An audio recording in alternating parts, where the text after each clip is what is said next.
এই কোটা সংক্রান্ত বিষয়ে 2018 সালে একটি হাই পাওয়ার তদন্ত কমিটি করা হয়েছিল। হাই পাওয়ার তদন্ত কমিটির মাধ্যমে 2018 সালে কোটা পদ্ধতি বাতিল করা হয়েছিল এবং সেই কোটা পদ্ধতি বাতিলের বিরুদ্ধে মুক্তিযোদ্ধা যারা সন্তান ছিলেন তারা এসে এই মামলাটার রিট পিটিশন দায়ের করেছিলেন। তাদের কথা ছিল, সাবমিশন ছিল যে কোটা পদ্ধতি বাতিল করাটা বেআইনি ছিল এবং হাইকোর্ট ডিভিশন এই রোলটা এক্সিকিউট করে মুক্তিযোদ্ধার সন্তানদের পক্ষে এবং কোটা পদ্ধতির পক্ষে রায় দিয়েছে।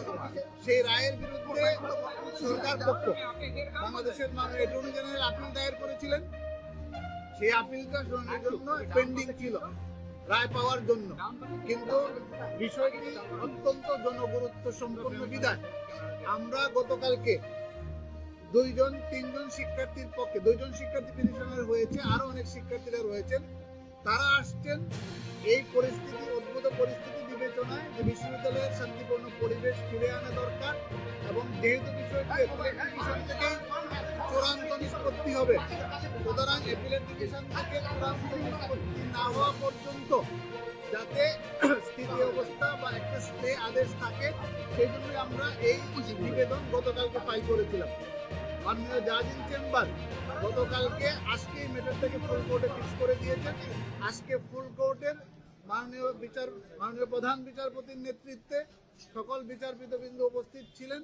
ওনারা সন্তুষ্ট হয়ে, আমরা খুব বেশি সাবমিশন দিতে হয়নি রাখিনি, এই জন্য যেহেতু এটা পলিসি ম্যাটার, যেহেতু একটা সরকারের সার্কুলারকে হাইকোর্ট ডিভিশন থেকে স্টে করা হয়েছে, আইনগত এবং নীতিগতভাবে এই আদেশটা স্টে বা স্ট্যাটাস কো থাকে, এটাই হচ্ছে আমাদের এখনকার পর্যন্ত কনভেনশন অফ ল।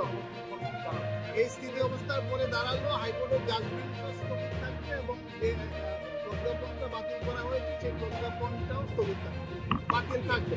তার মানে হচ্ছে 18 সাল থেকে যেভাবে নিয়োগ প্রক্রিয়া চলে আসছিল সেই নিয়োগ প্রক্রিয়া চলতে থাকবে।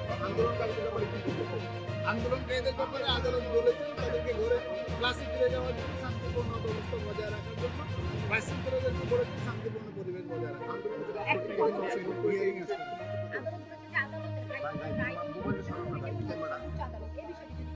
এটা তো সবাই আপনারা জানেন, আপনারা যেহেতু সুপ্রিম কোর্ট রিট করেন, সকল সাংবাদিক বন্ধুরা জানেন হাইকোর্ট ডিভিশনের যে কোনো রায়ের বিরুদ্ধে অ্যাপিলেট ডিভিশনে যাওয়ার অধিকার সবারই রয়েছে এবং যারা এই মামলার পক্ষে রায় পেয়েছেন তাদেরকেও কিন্তু চূড়ান্ত ফয়সালা অ্যাপিলেট ডিভিশন থেকেই নিতে হবে।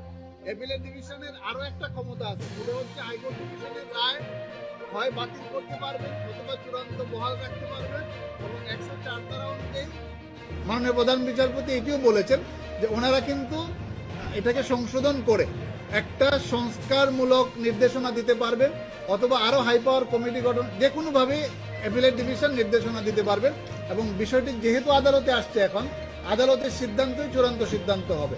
আমাদের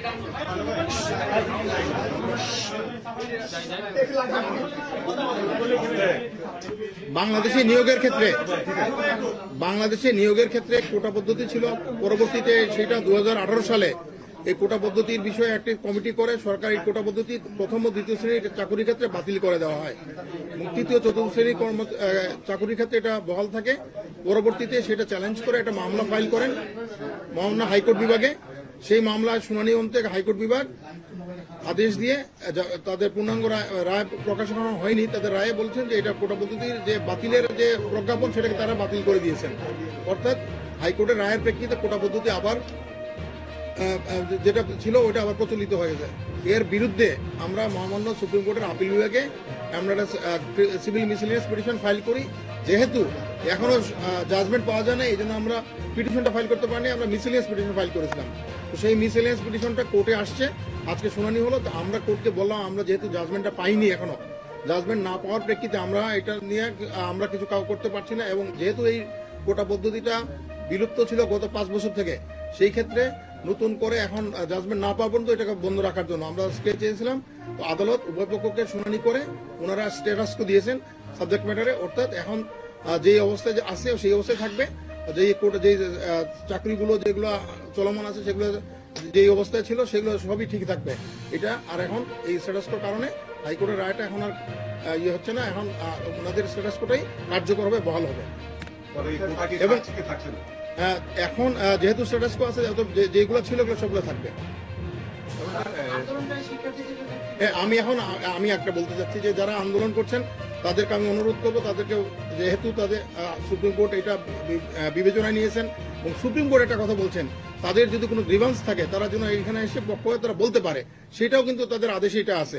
অতএব এখন আর কোনো যৌক্তিক তাদের কোনো কারণ নেই, তারা অবশ্যই এটা বন্ধ করে তাদের অবস্থানে ফিরে যাওয়া উচিত, কারণ তাদের কোনো আন্দোলন আর করার এবং জনদুর্ভোগ বাড়ানোর কোনো যৌক্তিক কারণ এখন আর নাই তাদের কাছে। হাইকোর্ট কি রায় দিয়েছে এটা নিয়ে আমাদের কোনো মাথা ব্যথা নাই, কারণ আমাদের আন্দোলন হাইকোর্টের রায়ের সাথে সম্পৃক্ত না। আমাদের দাবিটা হচ্ছে নির্বাহী বিভাগ এবং সরকারের কাছে। তো সরকার এবং নির্বাহী বিভাগের বক্তব্যের প্রেক্ষিতে আমরা আন্দোলনের কর্মসূচি বা পরবর্তী কর্মসূচিগুলো চালিয়ে যাব। আচ্ছা, আপনারা তো এই পরিপত্র বহাল রাখার দাবিতে আন্দোলন করছিলেন। হ্যাঁ, শুরুর দিকে আমাদের শুধুমাত্র 2018-এর পরিপত্র বহাল রাখার আন্দোলন ছিল। পরবর্তীতে 4টা দফা ছিল, পরবর্তীতে 4টা দফাকে একসাথে করে একটা দফায় রূপান্তর করা হয়। 18 পরিপত্রতে শুধুমাত্র প্রথম এবং দ্বিতীয় শ্রেণীর চাকরিতে কোটা বর্জনের বিষয়টি ছিল, কিন্তু আমাদের এই নতুন আন্দোলনে সকল গ্রেডে অযৌক্তিক এবং বৈষম্যমূলক কোটা বাতিলের সংস্কারের বিষয়টি আমরা উপস্থাপন করতেছি। হাইকোর্টের রায়টিকে আমরা পর্যালোচনা করছি, তবে আমরা এই রায়টিকে আমরা যেহেতু আমাদের দাবির সাথে প্রাসঙ্গিক না, আমরা নির্বাহী বিভাগের কাছে আমরা সবসময় আমাদের দাবি জানিয়ে আসছি। নির্বাহী বিভাগ একটি কমিশন গঠন করে দিয়ে কোটার যৌক্তিক সংস্কার করবে। আমরা যতক্ষণ না পর্যন্ত নির্বাহী বিভাগ থেকে এই ঘোষণাটি আসছে ততক্ষণ পর্যন্ত আমাদের ঘোষিত কর্মসূচি চলছে, এবং হাইকোর্টের যে রায়টি রয়েছে সেটি নিয়ে আমরা পর্যালোচনা করে আমাদের আনুষ্ঠানিক বক্তব্য আমরা জানাবো। পরিপত্রটা 18 সালের পরিপত্র বহাল রাখার দাবিতে আন্দোলন করছিলেন। 18 পরিবর্তনটি বহাল হয়নি, বরং 1 মাসের জন্য স্থগিত করেছে। সেটাকে আমরা মনে করছি আন্দোলনকে থামিয়ে দেওয়ার একটি কৌশলের একটি অংশ হিসাবে সেটাকে আমরা দেখছি। আসলে হাইকোর্টের কাছে কোনো এক্সপেকটেশন ছিল না, আমাদের এক দফা এবং দাবিটি নির্বাহী বিভাগের কাছে। আমরা নির্বাহী বিভাগের দিকেই তাকিয়ে আছি।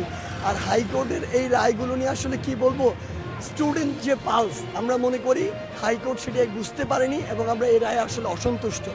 আমরা আমাদের যে কার্যক্রম এটি চালিয়ে যাব ততক্ষণ পর্যন্ত, যতক্ষণ পর্যন্ত না নির্বাহী বিভাগ থেকে একটি নির্দেশ আসছে, যোগাযোগ করা হচ্ছে, কিংবা আমাদের যে দাবিটি রয়েছে সেই দাবির পরিপ্রেক্ষিতে তাদের জায়গা থেকে কোনো সদুত্তর আসছে।